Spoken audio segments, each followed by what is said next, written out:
Angular ou React? Qual dessas tecnologias escolher em 2025?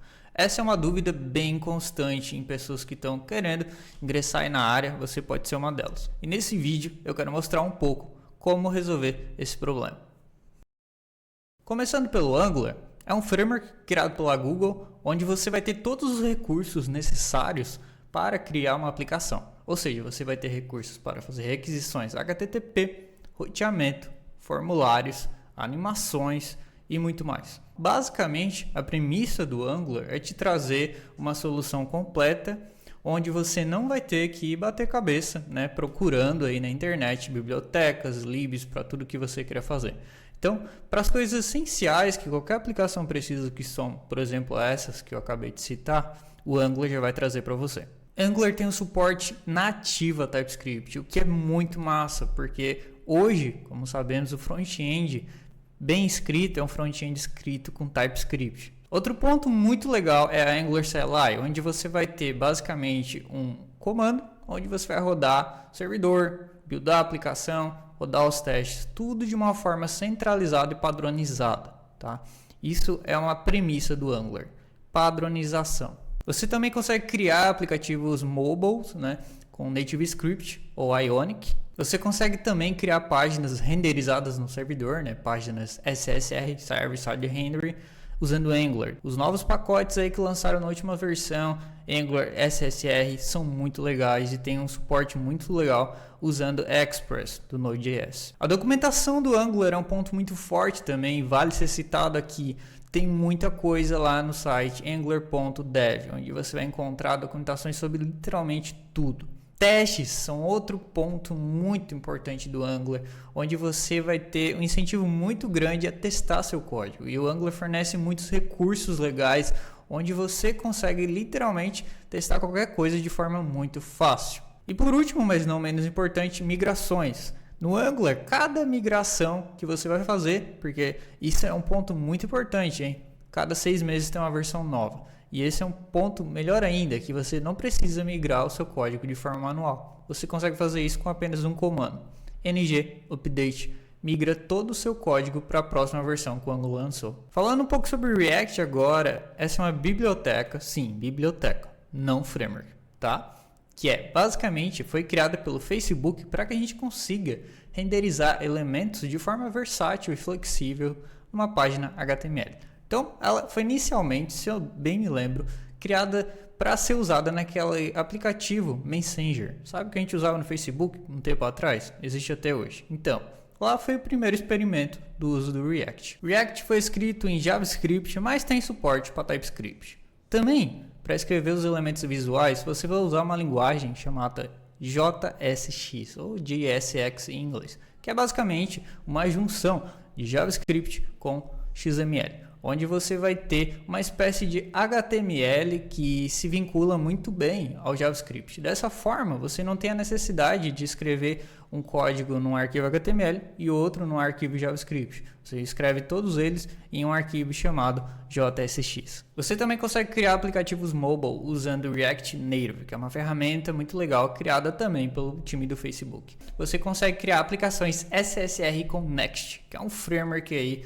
muito bom, usado amplamente pelo mundo inteiro. Agora a gente vai ver a curva de aprendizado. Esse gráfico aqui eu construí a partir de feedbacks de pessoas que eram tanto juniors, planners e seniors, que eram também trabalhando com Angular e React, onde eu consegui coletar o feedback, a experiência tanto boa quanto ruim de cada framework, tá?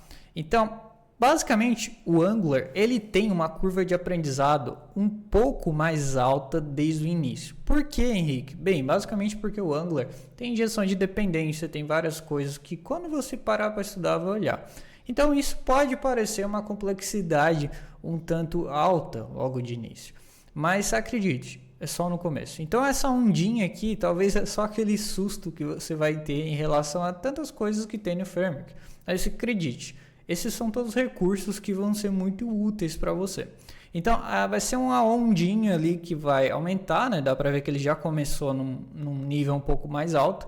e ele vai descer e estabilizar. Ou seja, estabilizar seria nesse nível em que você já entendeu os recursos que você tem no framework, no Angular, e aí você domina, tá? Isso não quer dizer que você vai ser sênior, tá? Mas domina em questão de tipo, eu preciso de um formulário, eu vou usar X coisa. Eu preciso de roteamento, eu vou usar X coisa, porque o Angular já fornece para você. Você não tem que pesquisar.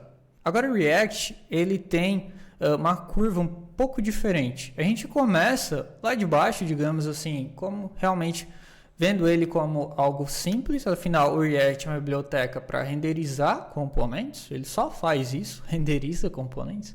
E conforme a gente vai pegando demanda, seja numa empresa, num projeto, a gente vai ter que vincular o React com a biblioteca de roteamento, de gerenciamento de estado, de animações, de várias outras coisas. E com isso, a complexidade começa a aumentar.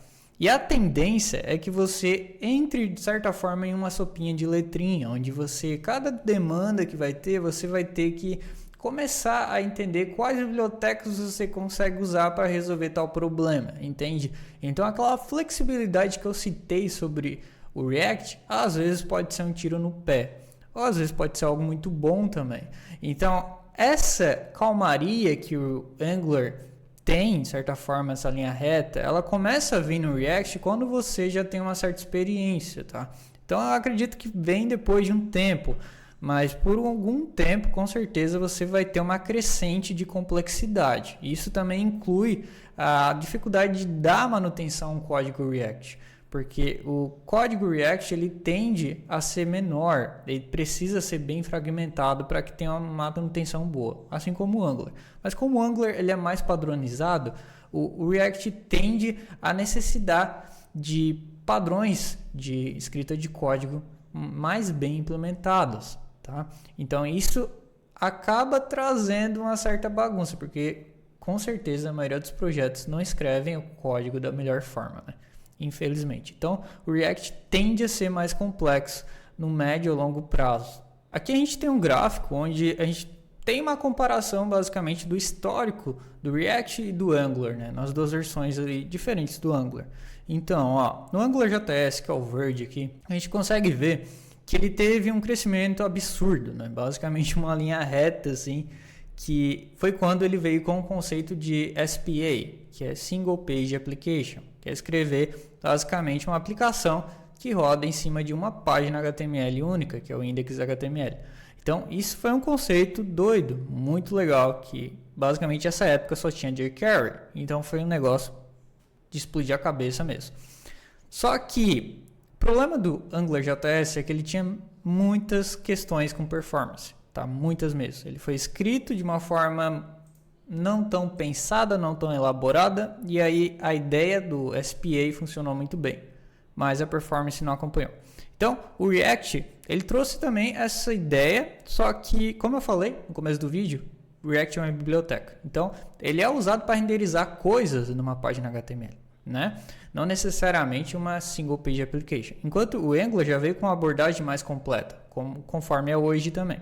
Então, o React, ele trouxe algumas bibliotecas que eram complementares que faziam a gente também possibilitar, né, criar uma single page application também. E com isso, o AngularJS, por ter muitos problemas de performance e o React não, e eles estarem basicamente divididos no mesmo mercado na mesma época, o React começou a crescer. E o AngularJS começou a cair, né? Padrão. Nesse meio tempo, dá para ver aqui que o React cresceu e o Angular 2, né, surgiu. O Angular 2 deveria ter, inclusive, outro nome, porque foi um framework totalmente diferente. A performance, tudo, a arquitetura foi tudo reescrito, completamente reescrito. Isso trouxe realmente um novo design para como a gente escrevia código com o Angular, tá? E com isso o Angular cresceu, só que o mercado já tinha sido tomado pelo React, inclusive muitas dessas aplicações que usavam o AngularJS já estavam usando o React. Eles não iam voltar para o Angular depois de já terem migrado muitas coisas para o Angular, para o React. Então, basicamente, a tendência foi só crescer, enquanto o Angular, né, ele conseguiu crescer e tomar boa parte do mercado que já usava o AngularJS e conseguiu se manter. Claro, teve uma queda aqui que é normal, como a gente pode ver, ó, React também caindo, porque tem muitas outras tecnologias surgindo nesse meio tempo. Outra métrica que eu acho muito importante a gente dar uma olhada é aqui nesse survey aqui do State of JS de 2024, onde a gente tem basicamente uma comparação de tamanho de empresa, tá? Que usam. Então, como a gente pode ver aqui no React, a gente pode ver que são empresas de médias a pequenas, né? No caso, quando passa aqui dessa linha para cá, já começam a ser grandes. Enquanto o Angular tem muito mais empresas grandes, olha só, é basicamente o dobro. Então, como a gente consegue ver, Angular geralmente ele é usado em mais a nível de corporação, né? No caso, bancos, grandes empresas que precisam de uma padronização e querem que o código seja simples de manter, né? E seja fácil também de encontrar profissionais. Enquanto o React ele tem uma vantagem muito grande por ser escalável, né? Ser flexível e poder ser modelado da forma como se é necessário. Então, é mais fácil de criar algumas soluções mais diferentonas, digamos assim. Valeu por assistir esse vídeo, deixa um like, se inscreve, deixa um comentário aí também, vai ser muito legal conversar com você, beleza? Até a próxima e valeu!